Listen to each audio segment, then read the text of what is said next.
Breaking news చూస్తున్నారు. మహారాష్ట్ర నాగ్పూర్ లో high tension వాతావరణం నెలకొంది. రెండు వర్గాల మధ్య ఘర్షణ తలెత్తింది. వాహనాలకు నిప్పు, ఆ తర్వాత పరస్పరం రాళ్ల దాడి జరిగిన ఘటన ఒక్కసారిగా అక్కడ ఆందోళనకరంగా మారింది. ఔరంగజేబు సమాధి విషయంలో వివాదం రాజుకుంది. దీంతో మహల్ ఏరియాలో రెండు వర్గాల మధ్య వివాదం తలెత్తింది. ఔరంగజేబు సమాధి దగ్గర విహెచ్పి బజరంగ్ దళ్ నిరసనలతో పరిస్థితి ఉద్రిక్తంగా మారింది. దీంతో పారామిలిటరీ బలగాలు రంగంలోకి దిగాయి. గాల్లోకి టియర్ గ్యాస్ షెల్స్ ను ప్రయోగించిన పరిస్థితి ఉంది. ప్రస్తుతం ఆ విజువల్స్ మీరు చూస్తున్నారు, ఎంత ఆందోళనకరంగా ఉందో. మరి ముఖ్యంగా వందల సంఖ్యలో కాదు, వేలల్లో పోలీసులు అక్కడికి చేరుకున్నారు. ఇప్పటికే రాళ్ల దాడి జరుగుతోంది. నిప్పు పెట్టిన సందర్భానికి సంబంధించిన విజువల్స్ మీరు చూస్తున్నారు. ఒక్కసారిగా అక్కడ ఆందోళనకరంగా మారింది. ఆందోళనకారులు ఒక్కొక్కరు అక్కడికి చేరుకుని మరి ముఖ్యంగా రెండు వర్గాలకు సంబంధించిన వాళ్ళు ఒకరి మీద ఒకరు దాడులు చేసుకున్నారు. అక్కడ నిప్పు పెట్టుకున్న సందర్భానికి సంబంధించి విజువల్స్ మీరు చూస్తున్నారు. దీంతో ఒకసారిగా నాగ్పూర్ అట్టుడికిపోయింది. ఔరంగజేబు వివాదం ప్రస్తుతం దేశవ్యాప్తంగా సంచలనంగా మారింది. ఈ నేపథ్యంలో ప్రస్తుతం అక్కడ ఎటువంటి పరిస్థితులు ఉన్నాయో చూస్తున్నారు. మహారాష్ట్ర ముఖ్యమంత్రి దేవేంద్ర ఫడ్నవీస్ కూడా ఈ అంశానికి సంబంధించి ప్రస్తుతం రియాక్ట్ అయినట్టుగా తెలుస్తోంది. అక్కడ పరిస్థితిని అదుపులోకి తీసుకురావాలంటూ పోలీసు ఉన్నతాధికారులకు ఆయన డైరెక్షన్ ఇచ్చారు. విజువల్స్ మీరు చూస్తున్నారు. అక్కడ వాహనాన్ని ధ్వంసం చేశారు. మరికొన్ని వాహనాలకు నిప్పు పెట్టారు. రాళ్ల దాడి జరుగుతుంది. ఒకసారి అక్కడ ఎటువంటి ఉద్రిక్త పరిస్థితులు ఉన్నాయో చూద్దాం.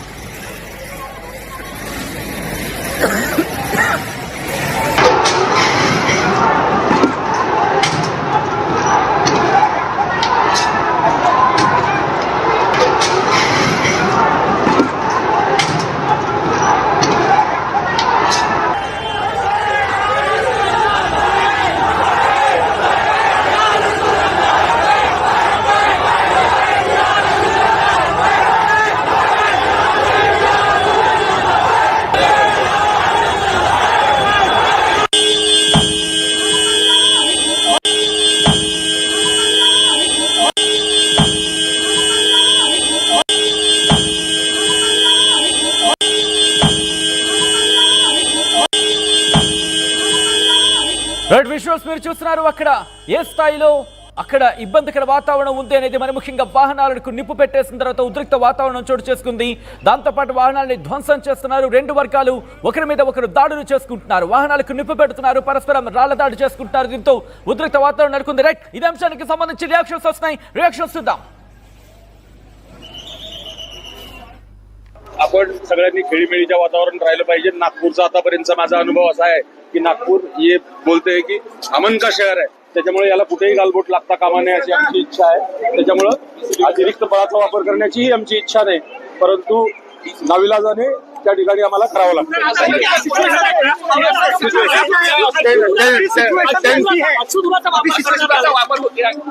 अश्रुधुराचा मॉबला कमीत कमी इजा करावी त्या दृष्टिकोनातून मॉब पांगवण्यासाठी आम्ही अश्रुधुराचा वापर करतो. आपण मला कोणाचं काम करू दे, आपण नंतर बोलू. आपण सगळ्यांनी खेळीमेळीच्या वातावरण राहिलं पाहिजे. नागपूरचा आतापर्यंतचा माझा अनुभव असा आहे की नागपूर हे बोलते की अमन का शहर आहे, त्याच्यामुळे याला कुठेही गालबोट लागता कामा नये अशी आमची इच्छा आहे. రైట్, ఆ విజువల్స్ మీరు చూస్తున్నారు. నాగ్పూర్ కి సంబంధించిన ఉన్నతాధికారులు కూడా అక్కడికి చేరుకున్నారు. పోలీసు ఉన్నతాధికారులు అక్కడికి చేరుకొని పరిస్థితిని అదుపులోకి తీసుకొచ్చేందుకు తీవ్రంగా శ్రమిస్తున్నారు.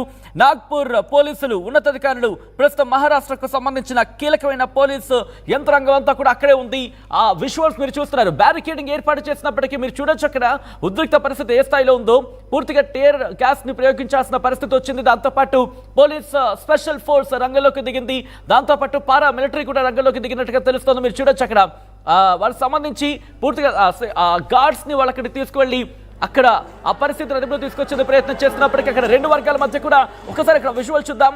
రెండు వర్గాలు కూడా పోలీసుల ముందే అక్కడ నినాదాలు చేసుకుంటే పరిస్థితి.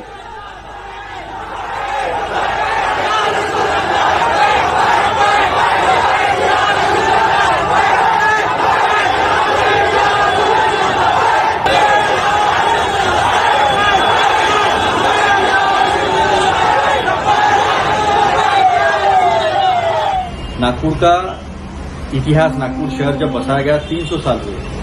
नागपुर में सर्वधर्म समभाव भाईचारा ये चरम पर है. जब पूरे हिंदुस्तान में दंगल होती थी तब भी नागपुर में कभी दंगल नहीं हुई. यहाँ रामनवमी को राम का रथ हिंदू मुस्लिम मिलकर खींचते हैं.